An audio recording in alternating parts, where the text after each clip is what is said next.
A Course in Miracles, text, Chapter 19, Beyond the Body, Section 3, Sin versus Error. It is essential that error be not confused with sin, and it is this distinction which makes salvation possible. For error can be corrected, and the wrong made right, but sin, were it possible, would be irreversible. The belief in sin is necessarily based on the firm conviction that minds, not bodies, can attack. And thus the mind is guilty, and will forever so remain unless a mind not part of it can give it absolution. Sin calls for punishment, as error for correction, and the belief that punishment is correction is clearly insane. Sin is not an error, for sin entails an arrogance which the idea of error lacks. To sin would be to violate reality and to succeed. Sin is the proclamation that attack is real and guilt is justified. It assumes the Son of God is guilty and has thus succeeded in losing his innocence and making himself what God created not. Thus is creation seen as not eternal, and the will of God open to opposition and defeat.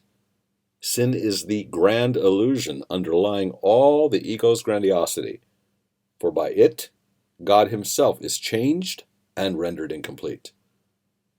The Son of God can be mistaken. He can deceive himself.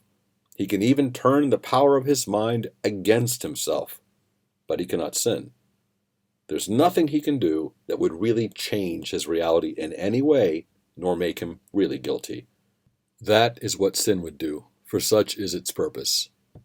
Yet for all the wild insanity inherent in the whole idea of sin, it is impossible. For the wages of sin is death. And how can the immortal die? A major tenet in the ego's insane religion is that sin is not error, but truth. And it is innocence that would deceive.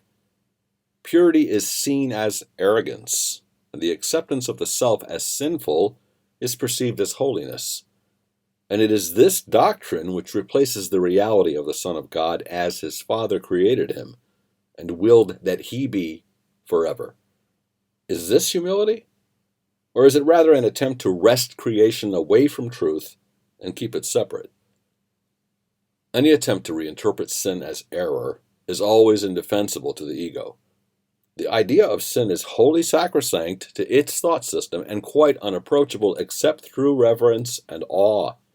It is the most holy concept in the ego's system, lovely and powerful, wholly true, and necessarily protected with every defense at its disposal.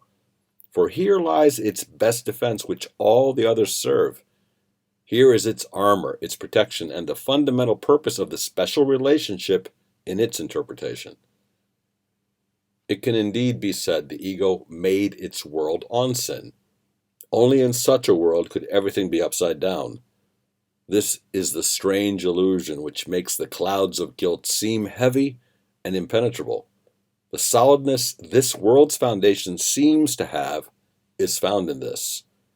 For sin has changed creation from an idea of God to an ideal the ego wants, a world it rules, made up of bodies, mindless and capable of complete corruption and decay. If this is a mistake, it can be undone easily by truth. Any mistake can be corrected if truth be left to judge it. But if the mistake is given the status of truth, to what can it be brought? The holiness of sin is kept in place by just this strange device. As truth, it is inviolate, and everything is brought to it for judgment. As a mistake, it must be brought to truth. It is impossible to have faith in sin, for sin is faithlessness. Yet it is possible to have faith that a mistake can be corrected. There is no stone in all the ego's embattled citadel more heavily defended than the idea that sin is real, the natural expression of what the Son of God has made himself to be and what he is. To the ego, this is no mistake, for this is its reality. This is the truth from which escape will always be impossible. This is his past, his present, and his future. For he has somehow managed to corrupt his Father and changed his mind completely. Mourn then the death of God, whom sin has killed. And this would be the ego's wish, which in its madness it thinks it has accomplished. Would you not rather that all this be nothing more than a mistake, entirely correctable, and so easily escaped from that its whole correction is like walking through a mist into the sun? For that is all it is. Perhaps you would be tempted to agree with the ego that it is far better to be sinful than mistaken. Yet think you carefully before you allow yourself to make this choice. Approach it not lightly, for it is the choice of hell or heaven.